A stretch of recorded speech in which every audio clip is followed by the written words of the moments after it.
High deer learner, আজকে আমি তোমাদের ক্লাস 7-এর বিভিন্ন রাশির তুলনা চ্যাপ্টারে অনুশীলনী 7.1-এর আই নাম্বার অঙ্কটা করে দেব।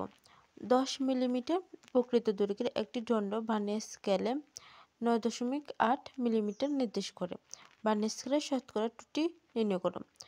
10 মিলিমিটার প্রকৃত দৈর্ঘ্যের একটি দণ্ড ভার্নিয়ার স্কেলে, অর্থাৎ ভার্নিয়ার স্কেলটার দৈর্ঘ্য 10 মিলিমিটার, কিন্তু এটা যে দিকটা নির্দেশ করে তা হলো 9.8 মিলিমিটার। ভার্নিয়ার স্কেলের শতকরা ত্রুটি নির্ণয় করো। আমরা প্রথমে ভার্নিয়ার স্কেলের দৈর্ঘ্য মাপার ত্রুটিটা নির্ণয় করব, তারপর শতকরা ত্রুটিটা নির্ণয় করব। ভার্নিয়ার স্কেলের দৈর্ঘ্য মাপার ত্রুটি ইকুয়াল টু 10 - 9.8। 10 - 9.8 করলে আসে 0.2 মিলিমিটার।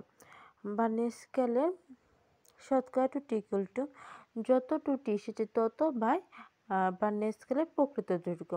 তারপরে আমি লিখে নিলাম, তারপরে দশমিকটা তুলে নিচে 10 লিখলাম, কারণ দশমিক পরে একটা সংখ্যা, তাই একটা শূন্য বসেছে, আর পয়েন্টের 1। তারপরে নিচে 10-এ 10 10-এ 100, মানে দুইটা শূন্য, উপরে 100 দুইটা শূন্য কেটে দিলাম, তারপর থাকে শুধু 2, অর্থাৎ দাঁড়ায় ভার্নিয়ার স্কেলের শতকরা ত্রুটি ইকুয়াল টু 2%।